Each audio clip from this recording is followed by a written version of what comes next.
إذ قال يوسف لأبيه يا أبت إني رأيت 11 كوكبا والشمس والقمر رأيتهم لي ساجدين.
আমি এক মনে চন্দ্র তারা উপভোগ করছিলাম, এমন সময় আপনি ডাক দিলেন।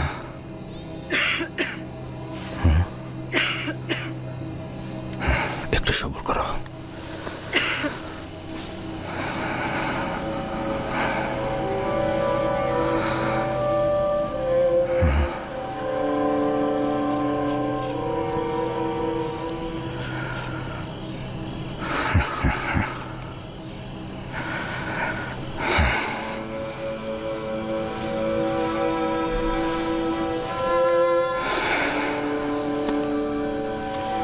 তুমি খুবই নেক খ্বাব দেখেছ পুত্র আমার।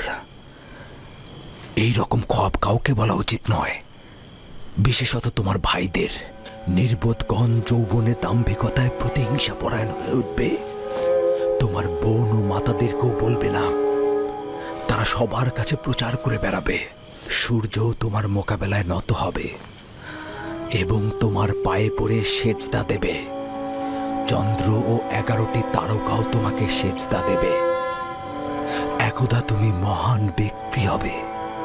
তুমি যেমন উঁচু পদে অধিষ্ঠিত হবে, তেমনি আধ্যাত্মিকতায় সমুন্নত হবে। ওই দিন পিতা মাতা এবং তোমার সকল ভাই তোমার মোকাবেলায় সেজদায় নত হবে। ওই দিন পর্যন্ত দৃঢ়তার সঙ্গে নিজেকে সামলে রাখবে, বিশেষত তোমার ভাইদের কাছ থেকে, কারণ ওরা তোমাকে হিংসে করে এবং তোমার বিরুদ্ধে ষড়যন্ত্রে লিপ্ত হতে পারে। নিজেকে সবসময় সামলিয়ে রাখবে। সম্ভবত তোমার ভাইরা তোমার বিরুদ্ধে ষড়যন্ত্র করছে, হিংসায় জ্বলছে। ষড়যন্ত্র? তাও আমার ভাইরা করবে? ওরা তো আল্লাহর সন্তান, তাই না? শয়তানের নজর থেকে গাফিল হয়ে না আমার পুত্র। শয়তান ইনসানদের জন্য দুশ্মন, প্রকাশ্যে ধোঁকা দেয়। এমনকি আম্বিয়া একরামগণের সন্তানেরাও তাদের বদ নজর থেকে রেহাই পায় না। খোদাবন তোমাকে মহৎ কিছুর জন্য নির্বাচন করেছেন, আর খোদাই তোমাকে খোয়াব ব্যাখ্যা করার এলেম প্রদান করবেন। তার নিয়ামত তোমার ও ইয়াকুবের খানদানের উপর প্রদান করবে। যেমন ভাবে আমার পিতা ইসহাক ও দাদাজান ইব্রাহিমের উপর নিয়ামত প্রদান করেছিলেন এবং একই সাথে তাদেরকে ইমামত ও বেলায়েত প্রদান করেছিলেন।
খোদাবন্ত তোমার আত্মাকে শান্তিতে রাখুক।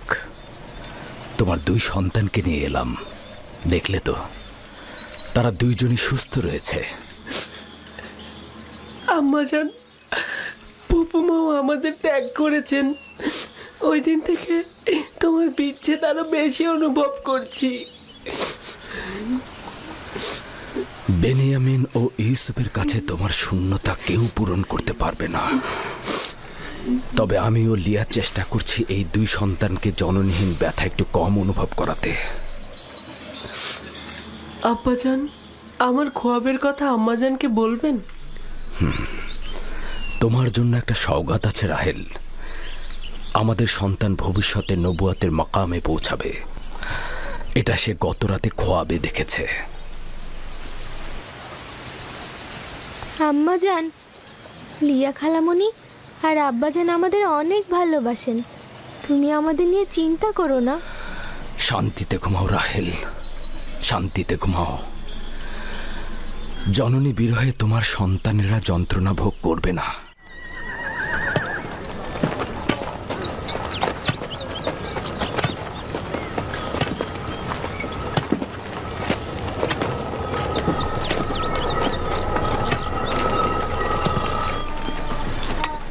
সালাম আব্বাজান।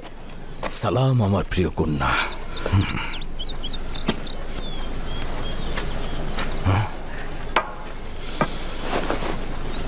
আমি তোমার জন্য গম নিয়ে আসছি।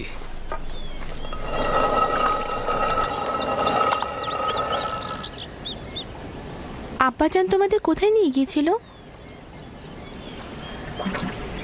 আম্মাজান রাহেলের মাজারে জিয়ারতে গিয়েছিলাম।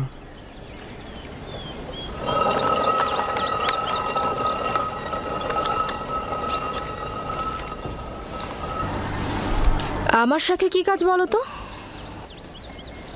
গতকাল ইয়াকুব নিজের উত্তরাধিকারী নির্দিষ্ট করেছে। সম্ভবত আপনিও জানতে আগ্রহী হবেন। বলো।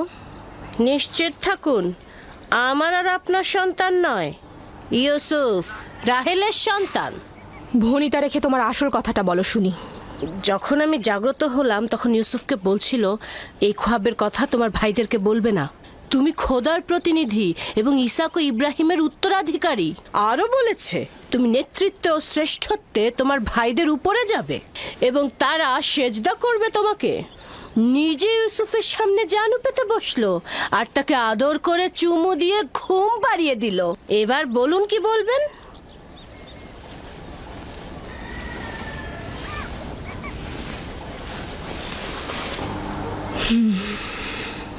ইয়াকুবের উত্তরাধিকারী আমার সন্তান হলে আমি খুশি হতাম, কিন্তু খোদার নবী যদি অন্য কাউকে চায় তাহলে আমি তাকেই সমর্থন করব।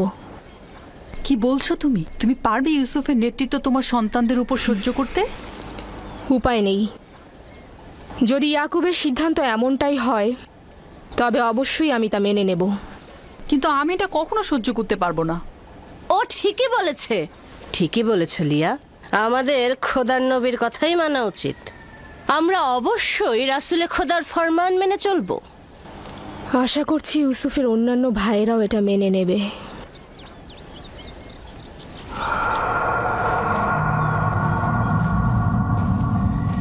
তুমি এত বোকা কেন? সবকিছু লিয়াকে বলার কি আছে? ওকে বললে বিপদ আরো বাড়বে। আমাদের উচিত সন্তানদের সাথে সলা পরামর্শ করা।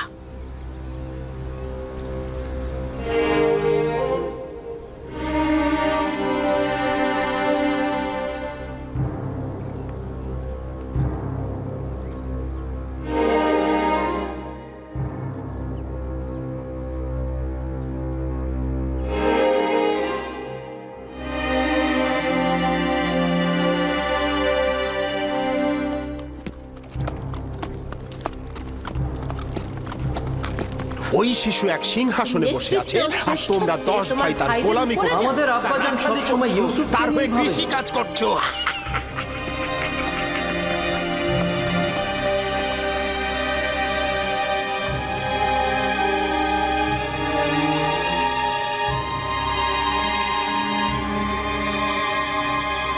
ইউসুফ খ্বাব দেখেছে? তোমাদের নেতা হবার কিছু বুঝলে? এটা আর এমন কি? এটা ইউসুফকে জিজ্ঞেস করলেই হয়। যদি খ্বাব দেখে থাকে তাহলে তোমাদের বলবে। বলবে, হ্যাঁ হ্যাঁ বলবে, ইউসুফ বলবে। কিভাবে পলাতে হয় আমি জানি। এসো তোমরা, এসো।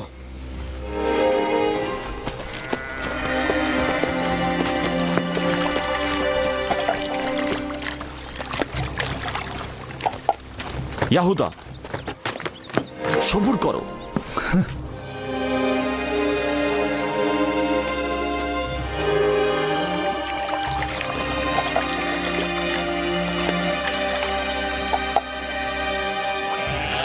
ইউসুফ।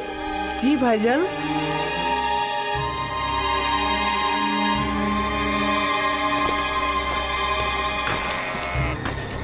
ইউসুফ আমার ভাই, তুমি কি জানো আমরা সবাই তোমাকে কত ভালোবাসি? আমিও আপনাদের অনেক ভালোবাসি। আচ্ছা ভাইজান, আমি আপনাদের মতো কবে বড় হব? তুমি তো বড় হয়েছই। তুমি তো পরওয়ারদিগারের কাছ থেকে উঁচু মাকাম ও শ্রেষ্ঠত্বের খবর পেয়েছো। কোন মাকামের কথা বলছেন আপনারা? ওই যে ওইটা, যেটা কালকে রাতে তুমি খ্বাব দেখেছো। খ্বাবটা কি মনে আছে? ওইটা যেটা দেখেছো।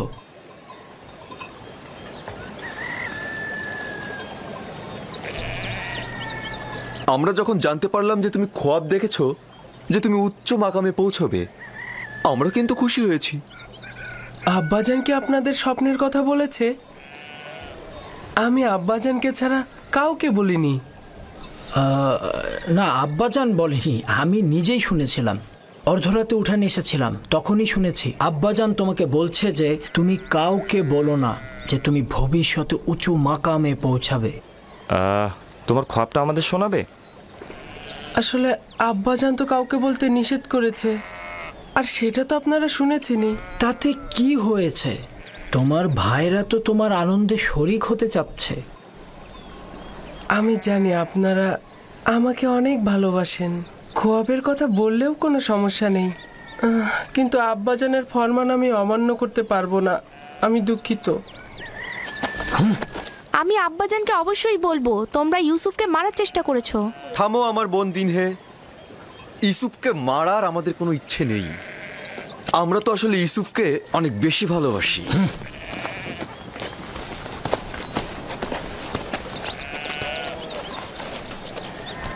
ইয়াহুদা তোমার উপর কেন রাগ করলো? তুমি কি বলেছো তাকে? সে যা জানতে চেয়েছিল আমি তা বলিনি, কিন্তু খোয়াবের কথা তো আমি আব্বাজানকে ছাড়া আর কাউকে বলিনি। তাহলে ওরা জানলো কি করে? ইয়াহুদার এই ঘটনা আমি আব্বাজান এলেই বলে দেব। না, বলো না। আমি আব্বাজানকে ভালোবাসি, সে কারণে আমি চাই না যে আব্বাজান ভাইজানদের কাছে গিয়ে ব্যথিত হয়ে ফিরে আসুক। দিনে ভাইজানরা কেন আমাকে ভালোবাসে না, যেখানে আব্বাজান স্বয়ং বলেছেন একে অন্যকে ভালোবাসা দিতে?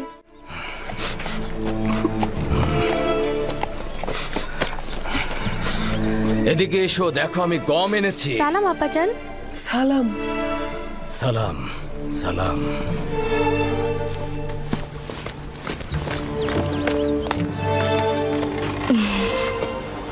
আপনি তো দেখছি অনেক ক্লান্ত হয়ে পড়েছেন।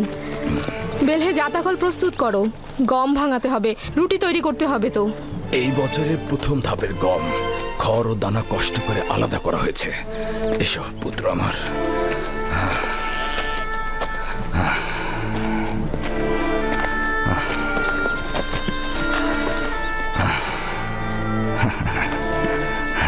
আব্বাজান, ভাইজানরা তো সবাই জানে আমি খোয়াব দেখেছি।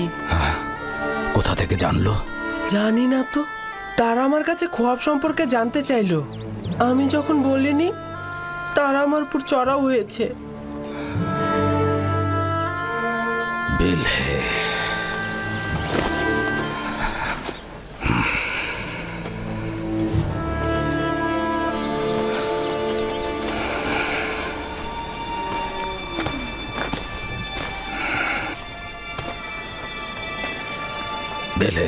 জি আল্লাহর নবী। এখন পর্যন্ত তুমি যা কিছু করেছো আমি শুধু মুখ বুজে সহ্য করেছি। আমি নীরবে থেকেছি যাতে তুমি নিজেকে গুটিয়ে নাও, কিন্তু তুমি পণ করেছো যে ভাই ভাইয়ের মধ্যে অশান্তি সৃষ্টি না করে তুমি শান্ত হবে না। দেখুন খোদার নবী, আমি এগুলোর কিছুই জানি না। আমি মিথ্যে বলছি না। আমি গত রাতে তোমার ঘরের পাশে অবস্থান করছিলাম, যেখানে ইউসুফ ঘুমিয়েছিল। স্বপ্নের ব্যাখ্যা নিয়ে সেখানে কথা হয়েছিল। এটা আমি ও ইউসুফ ছাড়া তো অন্য কারো একেবারে জানার কথা নয়। এবার তুমি আমাকে বলো, তুমি ছাড়া তো এই খোয়াবের ব্যাখ্যা আর কারো শোনার কথা নয়। আমি কসম খাচ্ছি, আমি আসলে। মিথ্যে বলছো তুমি, মিথ্যে বলছো। গত রাতে যখন তোমার ঘরে শব্দ হয়েছিল তখন আমি তোমার ঘরে প্রবেশ করেছিলাম। তোমার সন্তানেরা ঘুমিয়েছিল কিন্তু তুমি জেগেছিলে। আমি কখনো শোনা কথা কান দেইনি, কিন্তু তারাই সঠিক ছিল। তুমি জুলফাকে সবসময় কূটবুদ্ধি দিয়ে প্ররোচিত করো। তুমি ইয়াহুদা আর তার ভাইদের ইউসুফের বিরুদ্ধে লেলিয়ে দিয়েছো। তুমি তোমার নিজের ছেলেকেও ইউসুফ বিদ্বেষী করে গড়ে তুলেছো, কিন্তু আমি তাতেও চুপ থেকেছি। যদি একবার এই ভুলের পুনরাবৃত্তি করো, তাহলে আমি আমার নিজের ছেলেদের রেখে তোমাকে তোমার নিজ এলাকা ফাঁদদানে ফেরত পাঠিয়ে দেব। বুঝতে পেরেছো? না না না না, খোদার নবীর কাছে আমি অঙ্গীকার করছি এই ভুল আমি দ্বিতীয়বার আর করব না। আপনার কাছে আমি ক্ষমা চাচ্ছি। আমি আপনার কানিজ, আপনি ছাড়া দুনিয়ায় আমার কেউ নেই। আমাকে ক্ষমা করে দিন।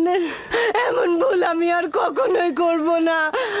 আমাকে ফাঁদদানে পাঠাবেন না, আমাকে এখানেই দাফন করবেন।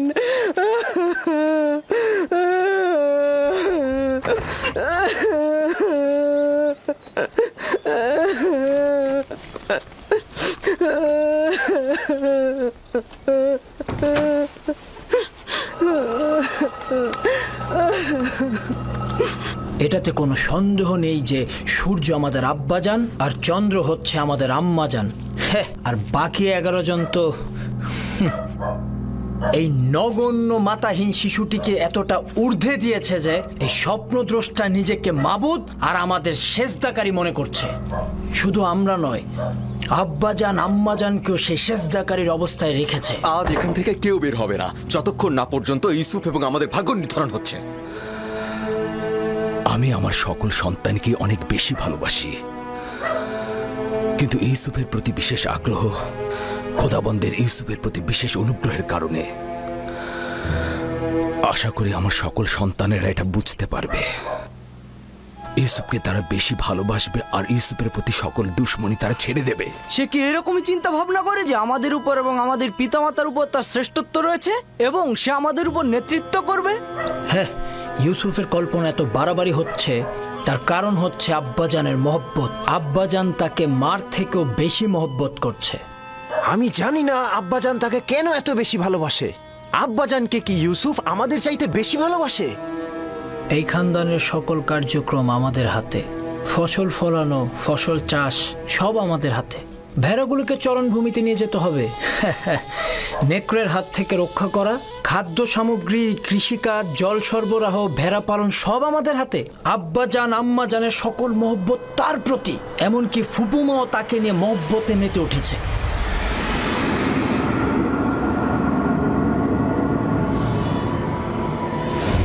এই দুর্বল আর মূল্যহীন শিশুটির জন্য নিজেদের চোখের জল পরিষ্কার করাও দুর্বলতার লক্ষণ।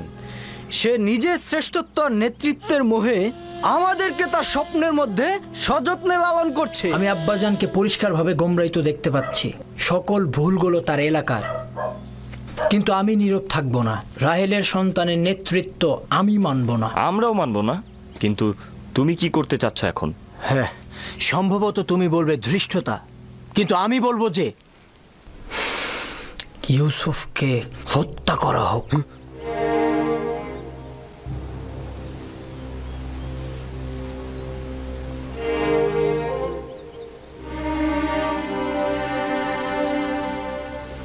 এই কথা খুবই বিপজ্জনক। এ কথা আর কখনো মুখে আনবে না তুমি। কেন আমি মুখে আনবো না লাবি?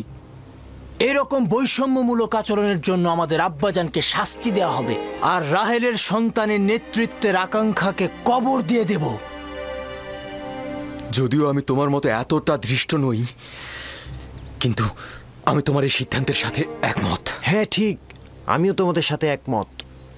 যখন ইউসুফ জন্মগ্রহণ করলো তখন সকলের দৃষ্টি তার দিকে চলে গেল, আর এখন সব মহব্বত তার দিকে। আমার ধৈর্য শেষ। আমি আর কতক্ষণ ধৈর্য ধরবো? আব্বা আম্মার সামনে তো তাকে কিছু বলাই যায় না। এসব কি বলছো তোমরা? ভাইকে হত্যা ও আব্বাজানের ওপর নফরমানি এটা বড় ধরনের গুনাহ। নির্ঘাত জাহান্নামের শাস্তি পাবে তোমরা। উফ, ওইটার কথা আমি ভেবে রেখেছি। হত্যার পরে ভালো করে তওবা করে নেব, আর বেশি বেশি করে খোদাবান্দাকে স্মরণ করব, তার কাছে ক্ষমা চাইব। তিনি ক্ষমার প্রতীক, আর তিনি ক্ষমাও করবেন। যেমন করে সকল গুনাহগারী চিন্তা করে গুনায় লিপ্ত হব, গুনাহ করব, আর তওবা করলে গুনাহ ক্ষমা হয়ে যাবে। এটা ছাড়া আমাদের আর কোনো পথ নেই। ইউসুফের মৃত্যুর পর আমরা আব্বাজানের কাছে কান্নাকাটি করে ক্ষমা চাইব, তিনি আমাদের ক্ষমা করে দিবেন। যদি খোদাবান তওবা করার পথটি কঠিন করে দেয়, তবে গুনাহকারীর জন্য তওবা করাটা সহজ নয়। আর যদি তওবার তৌফিক না পাই, তবে কিয়ামত পর্যন্ত আমরা সবাই গুনাহগারী থাকব। আর এটা ভবিষ্যৎ প্রজন্মের জন্য লজ্জাজনক হবে যে আমরা পয়গম্বরের সন্তান হয়ে ভাইয়ের রক্তে সিক্ত হয়েছি। আমিও লাবির কথাই একমত পোষণ করছি, কিন্তু আমার কথা হচ্ছে, লাবি কি ইয়াহুদার চেয়েও ভালো পথ বের করতে পারবে যাতে হত্যার প্রয়োজন হবে না? সব সময় নিজেকে দূরে রেখে বিরত থাকার খেলাটা না খেলে যদি পারো সমাধানের পথ বের করো। আমাদের আসল সমস্যা তো ইউসুফের প্রতি আব্বাজানের অতিরিক্ত মহব্বত, তাই না? হ্যাঁ ঠিক তাই।